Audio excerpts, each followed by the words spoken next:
والفجر وليال عشر والشفع والوتر والليل إذا يسر هل في ذلك قسم لذي حجر.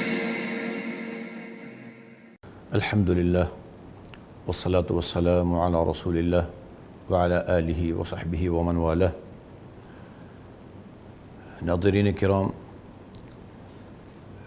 جن دنوں میں ہم گزر رہے ہیں یہ سال کے عظیم ترین دن ہیں. عام دنوں کی طرح یہ دن نہیں ہے. وَرَبُّكَ يَخْلُقُ مَا يَشَاءُ وَيَخْتَارُ. اللہ وحدہ لا شریک خالق ہیں. وہ جس چیز کو چاہیں، جس چیز پر چاہیں فضیلت دے دیں. ساری زمین اسی کی ہے، اسی نے ہی بنائی ہے، اور اس نے مسجدوں کو عام زمین پر فضیلت دی اور مسجد حرام کو باقی مساجد پر اس نے فضیلت دی. اسی طرح تمام دنوں کا خالق اور مالک وہ خود ہے. تو وہ چاہے جس دن کو چاہے فضیلت دے دے. تو مالک الملک نے، اللہ رب العزت نے ذی الحجہ کے ان 10 دنوں کو باقی سال کے تمام دنوں پر فضیلت دی ہے. نبی صلی اللہ علیہ وسلم نے بتایا کہ ما من ایام العمل الصالح فیہن خیر واحب الی اللہ من هذه الایام العشر. قالوا یا رسول اللہ ولا الجہاد فی سبیل اللہ؟ قال ولا الجہاد فی سبیل اللہ الا رجل خرج بنفسه وماله ولم يرجع بذلك من شيء. نبی صلی اللہ علیہ وسلم نے فرمایا کہ ان 10 دنوں کے علاوہ کوئی سال بھر میں ایسے دن اور نہیں ہیں جن دنوں میں اللہ وحدہ لا شریک کو عمل صالح اتنا پسند ہو. کیا مطلب یہ ہے کہ ان دنوں میں جو اعمال کیے جاتے ہیں وہ اللہ وحدہ لا شریک کو بہت زیادہ پسند ہیں. ان کا اجر باقی دنوں میں کیے گئے اعمال کی نسبت زیادہ ہوتا ہے. رمضان المبارک بھی ابھی گزرا، اس کا آخری عشرہ بھی گزرا، اور وہ بھی اللہ تعالیٰ کی بڑی رحمت تھی.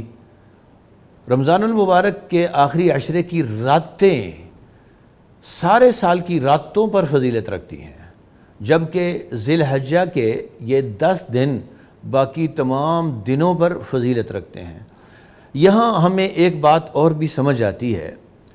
اللہ وحدہ لا شریک کی عنایت، اس کی رحمت، بندوں کے ساتھ اس کی شفقت، ایسے لگتا ہے کہ جیسے جگہ جگہ انسانوں کو نوازنے کے بہانے بنائے گئے ہوں. رمضان گزرا ہے، وہاں اللہ وحدہ لا شریک کی طرف سے مواقع مہیا کیے گئے. اگر کوئی شخص ان مواقعوں سے فائدہ نہیں اٹھا سکا، اب دیکھیں وہ راتیں تھیں جو افضل ترین تھیں. ہو سکتا ہے کہ رات کو جاگنا ہر کسی بندے پہ یکساں نہیں ہوتا. کچھ لوگوں کو رات کو جاگنا مشکل ہوتا ہے. اب کچھ مدت کے بعد اللہ وحدہ لا شریک کی عنایت ہوئی کہ اب دن ایسے آ گئے ہیں جو پورے سال کے دنوں سے افضل ہیں. تو گویا ایسا لگ رہا ہے کہ جیسا اللہ تعالیٰ فرما رہے ہوں کہ لوگو، اگر راتوں کو جاگ کر تم اللہ کو راضی نہیں کر سکے، اللہ کی رحمت سے جھولیاں نہیں بھر سکے، تو چلو ابھی 10 دن آ گئے ہیں، تو ان دنوں میں اللہ کی رحمت سے جھولیاں بھر لو. تو ان دنوں میں جو کیے گئے اعمال، العمل الصالح، صالح عمل جو ہے وہ اللہ وحدہ لا شریک کو بہت محبوب ہوتا ہے.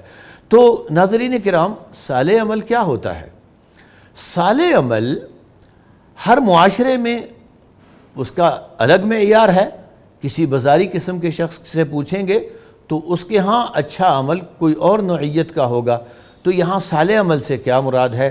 صالح عمل سے مراد وہ عمل ہے جس کو اللہ اور اس کا رسول صالح کہے، جو شریعت میں صالح اور اچھا عمل ہو. تو شریعت میں صالح اور اچھے عمل کے لیے 3 شرطیں ہیں. 3 شرطیں پائی جائیں تو وہ عمل صالح کہلاتا ہے. سب سے پہلی شرط یہ ہے ایمان. ایمان کی حالت میں جو عمل کیا جاتا ہے وہی قبول ہوتا ہے۔ اگر انسان ایمان کی دولت سے محروم ہے تو بڑے سے بڑا خوبصورت عمل کرے، اس کے اس عمل کی قیامت کو کوئی قیمت نہیں ہے اور اللہ کے ہاں اس کی کوئی قیمت نہیں ہے۔ دوسری شرط صالح عمل کے لیے کہ وہ خالصتاً اللہ کے لیے کیا گیا ہو، اخلاص کے لیے، کسی اور کا حصہ نہ ہو، اس میں اس عمل میں ریاکاری نہ ہو، اللہ کے ساتھ کسی اور کو خوش کرنے کا جذبہ نہ ہو، صرف اور صرف اللہ کو خوش کرنے کا جذبہ ہو، اللہ کو راضی کرنے کا جذبہ ہو، وہ عمل صرف اور صرف اللہ کے لیے کیا جا رہا ہو، یہ دوسری شرط ہے۔ اگر ایسا نہیں ہے تو اللہ وحدہ لا شریک نے ہمیں دنیا میں بتا دیا ہے کہ اگر کسی کام میں اللہ کے ساتھ کسی اور کی خوشنودی بھی مطلوب ہو تو اللہ تعالیٰ کہتے ہیں ترکتہ وعملہ، میں نے اس کو بھی چھوڑ دیا، اس کے عمل کو بھی چھوڑ دیا۔ اللہ وحدہ لا شریک کو ایسے اعمال کی ضرورت نہیں ہے جس میں اس کے ساتھ کسی اور کو بھی شریک کیا گیا ہو، خواہ وہ ریاکاری ہی کیوں نہ ہو۔ تیسری شرط اور بہت اہم شرط ہے کہ وہ عمل نبی صلی اللہ علیہ وسلم نے یا کیا ہو یا نبی صلی اللہ علیہ وسلم کے سامنے کیا گیا ہو، آپ نے خاموشی اختیار کی ہو یا اس کی اجازت دی ہو، تو وہ عمل صالح کہلاتا ہے۔ اپنی طرف سے کوئی عمل بنا لینا، اپنی طرف سے کوئی کام سمجھنا کہ یہ اچھا ہے، تو وہ اس معیار پہ نہیں اترتا کہ اللہ وحدہ لا شریک کے ہاں وہ محبوب ہو۔ تو نبی صلی اللہ علیہ وسلم نے فرمایا ما من ایام العمل الصالح فیہن خیر واحب الی اللہ من هذه الایام العشر، تو ان 10 دنوں میں سب سے زیادہ محبوب اللہ تعالیٰ کو اعمال صالحہ ہوتے ہیں۔ تو صحابہ کرام نے پوچھا ولا الجہاد فی سبیل اللہ، اے اللہ کے رسول صلی اللہ علیہ وسلم، اللہ کے راستے میں جہاد کرنا یہ تو بہت بڑا عمل ہے، تو ان دنوں کیے گئے نیک اعمال کے برابر جہاد بھی نہیں ہو سکتا۔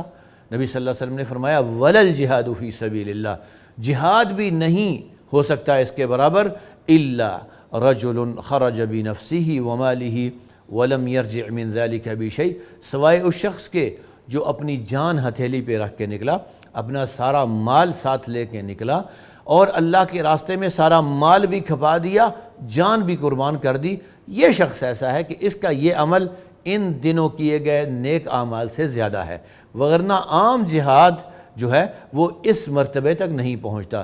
تو ناظرین کرام، جب یہ دن گزر رہے ہیں تو یہ کوئی عقل مندی کی بات نہیں ہوگی کہ ہم ان دنوں کو بھی عام دنوں کی طرح گزار دیں۔ ہم دیکھتے ہیں کہ یہ ہماری فطرت ہے، ہم موقع شناس ہوتے ہیں، موقع سے فائدہ اٹھانے والے ہوتے ہیں۔ اگر کسی تاجر کو پتہ چل جائے کہ اب فلاں چیز جو ہے اس کی مارکیٹ میں مانگ ہے، تو وہ ذرا سی آہٹ پر بھی اس چیز کو لانے کی کوشش کرتا ہے تاکہ وہ مال سے نفع کما سکے۔ تو انسان اپنی زندگی میں دنیاوی معاملات میں ایسا ہی واقع ہوا ہے، تو آخرت کے بارے میں بھی اس کی یہ حرص ہونی چاہیے، کوئی موقع ضائع نہیں کرنا چاہیے۔ خود نبی صلی اللہ علیہ وسلم نے اس طرف ترغیب بھی دلائی ہے کہ اغتنم خمسا قبل خمس، 5 چیزوں سے پہلے 5 چیزوں کو غنیمت جانو۔ تلک الایام نداولها بین الناس، یہ حالات ایک جیسے نہیں رہتے۔ اگر آج میں صحت سے ہوں ضروری نہیں ہمیشہ صحت سے رہوں گا، آج میں زندہ ہوں تو ضروری نہیں ہمیشہ ہی میں نے زندہ رہنا ہے۔ نبی صلی اللہ علیہ وسلم نے فرمایا کہ 5 چیزوں کے آنے سے پہلے 5 چیزوں کو غنیمت جانو۔ شبابک قبل حرمک، بڑھاپا آنے سے پہلے نوجوانی جو آپ کی ہے، جوانی کو غنیمت جانو۔ یہ جوانی میں کیا گیا عمل، جیسے کہا جاتا ہے در جوانی توبہ کردن شیوائے پیغمبری، تو جب بندہ بوڑھا ہو جاتا ہے، ناتواں ہو جاتا ہے، یہ ایک الگ موضوع ہے کہ بندہ ساری زندگی ادھر ادھر رہا، بوڑھا ہو کے جب ہڈیاں جواب دے گی، اللہ تعالیٰ کے دربار میں حاضر ہو جاتا ہے تو اللہ تعالیٰ ٹھکراتے اس کو بھی نہیں ہے۔ لیکن جوانی کے وقت کی جو عبادت کی گئی ہے اس کی تو بات ہی کچھ اور ہوتی ہے، اس کی فضیلت ہی کچھ اور ہوتی ہے۔ تو فرمایا کہ جوانی کو غنیمت جانو، بڑھاپے سے پہلے وصحتک قبل سقمک، بیماری آنے سے پہلے صحت کے جو دن ہیں انہی سے فائدہ اٹھا لو۔ آج ہی اللہ تعالیٰ کی رحمت سے جھولیاں بھر لو، کل نہ جانے صحت کے معاملات کیسے ہوں گے، سجدہ کرنے پہ قادر رہیں گے، چل کے مسجد جانا نصیب ہوگا، روزہ رکھ سکیں گے، وغیرہ وغیرہ کافی ساری چیزیں ہیں ہمارے نصیب میں رہیں گی یا نہیں۔ آج اگر صحت ہے تو اس کو غنیمت جانو، آج اگر جوانی ہے تو اس کو غنیمت جانو۔ وَغِنَاكَ قَبْلَ فَقْرِكَ، آج آپ کے حالات ٹھیک ہیں، آج آپ تونگر ہیں، مالدار ہیں، فقیری سے پہلے ہی اس کو غنیمت جانو۔ کل فقیری آ جائے گی، پچھتانا پڑے گا، کاش اللہ تعالیٰ کے راستے میں خرچ کر کے جنت میں کوئی گھر بنا لیتا، تو آج اس کا وقت ہے۔ تو یہ جو حالات ہوتے ہیں اس کو غنیمت جاننا، موقع سے فائدہ اٹھانا، یہ انسان کی فطرت ہے، لیکن اس فطرت کو دنیاوی معاملات میں محدود نہیں رکھنا چاہیے، دینی معاملات میں بھی اس کو تھوڑا سا حرکت دینا چاہیے اور مواقع سے فائدہ اٹھانا چاہیے۔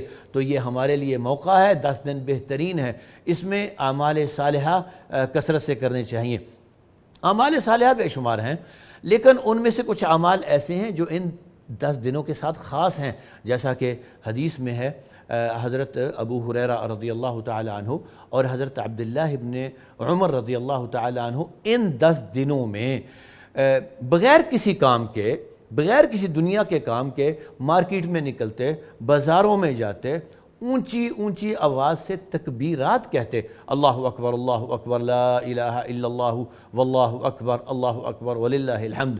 اونچی اونچی آواز سے تکبیر کہنے کا فائدہ یہ ہوتا کہ جو لوگ اپنے کاروبار میں مگن ہیں، اپنے معاملات میں غافل ہو چکے ہیں، وہ ان کی آواز سن کر ان کو یاد آ جاتا کہ یہ دن عام دن نہیں ہے۔ اور یہ بھی تو اللہ کا فضل ہے نا، اللہ تعالیٰ نے کاروبار سے تو منع نہیں کیا، لیکن دکان پہ بیٹھے ہیں، اپنے کاروبار پہ بیٹھے ہیں، وہاں اللہ تعالیٰ کا ذکر کرتے رہیں، وہاں بیٹھے بیٹھے جو نیک اعمال کر سکتے ہیں وہ تو کرتے رہیں، ان میں تکبیر ہے۔ تو لوگ ان کی تکبیر کو سنتے، حضرت ابو ہریرہ رضی اللہ تعالیٰ عنہ اور حضرت عبداللہ ابن عمر رضی اللہ تعالیٰ عنہ کی تکبیر کو سنتے، اور ان کی تکبیر کے ساتھ ساتھ لوگ بھی بآواز بلند تکبیرات کہنا شروع کر دیتے۔ اسی طرح ان دنوں کا اور جو عمل ہے وہ تو حج اور عمرہ ہے۔ اگر اللہ تعالیٰ نے کسی کو توفیق دی ہے حج اور عمرے کی، یہ بھی بہت بڑی قسمت کی بات ہے۔ اور ان دنوں میں جو اعمال کیے جانے والے ہیں ان میں سے ایک عمل یوم عرفہ کا روزہ ہے۔ نبی صلی اللہ علیہ وسلم نے فرمایا، صیام یوم عرفہ احتسب الی اللہ ان یکفر السنہ التی قبلہ والسنہ التی بعدہ۔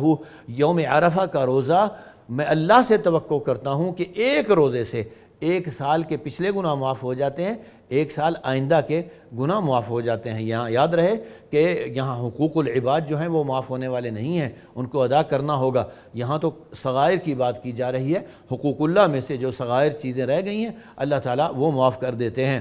تو اسی طرح یہ بات بھی ذہن میں رکھنی چاہیے، یہاں نبی صلی اللہ علیہ وسلم نے جہاں روزے کا حکم دیا، یہاں تاریخ کا نہیں کہا۔ آپ دیکھتے ہیں کہ رمضان کے روزوں کو چاند کے ساتھ مربوط کیا گیا، اسی طرح باقی چیزوں کو تواریخ کے ساتھ، لیکن جب یوم عرفہ کی بات آئی تو یہاں یوم عرفہ کے روزے کو یوم عرفہ کے ساتھ مربوط کیا گیا، صیام یوم عرفہ۔ اور یوم عرفہ کے بارے میں صحابہ کرام کی یہ عبارت منقول ہے کہ یوم عرفہ کیا ہے؟ یوم یعرف فیہ الناس۔ یوم عرفہ اسے کہتے ہیں جس دن لوگ عرفات میں جمع ہوتے ہیں، اور وہ دنیا میں ایک ہی جگہ ہے، وہ مکہ مکرمہ اور مینا یا عرفات وہ ایک ہی جگہ ہے۔ تو لہٰذا بہتر تو یہی ہے کہ یہ روزہ انہی کے ساتھ رکھا جائے، اس دن رکھا جائے جس دن لوگ عرفات میں جمع ہوتے ہیں۔ لیکن اگر اختلاف کی وجہ سے کوئی مطمئن نہیں ہے تو کوئی حرج نہیں ہے، ایک دن ان کے ساتھ رکھ لے، ایک دن جو 9 تاریخ ہمارے ہاں 9 ذی الحجہ ہے وہاں رکھ لے۔ تو اختلاف میں پڑنے سے بہتر یہ ہے کہ 2 روزے رکھ لے، بلکہ اگر اللہ تعالیٰ نے کسی کو توفیق دی ہے تو ان 9 دنوں کے روزے رکھنے چاہیے۔ یہ بھی بہت بڑی عبادت ہے، الگ سے ایک عبادت ہے۔ تو جتنے بھی اعمال صالحہ ہیں سب کی طرف لپکنا چاہیے، اللہ تعالیٰ کے راستے میں خرچ کرنا ہے، یہ بھی اللہ تعالیٰ کے ہاں بڑی قدر و منزلت رکھتا ہے۔ اس سے رزق میں فراوانی آتی ہے، اللہ تعالیٰ کے راستے میں خرچ کرنے سے رزق میں فراوانی آتی ہے، روزی میں برکت آتی ہے۔ تو اس لحاظ سے ان دنوں میں کثرت سے اللہ تعالیٰ کے راستے میں خرچ بھی کرنا چاہیے۔ اللہ تعالیٰ سے دعا ہے کہ اللہ تعالیٰ ہمیں ان دنوں اور تمام دنوں میں نیک اعمال کرنے کی توفیق عطا فرمائے۔ وباللہ تعالی التوفیق۔ نور في الظلمات أنسي في خلواتي يا سعدي وهنائي القرآن حياتي. نور ملأ القلب ففاض بحب كتاب الله. أشرق دربي بالقرآن فشكرا يا رباه.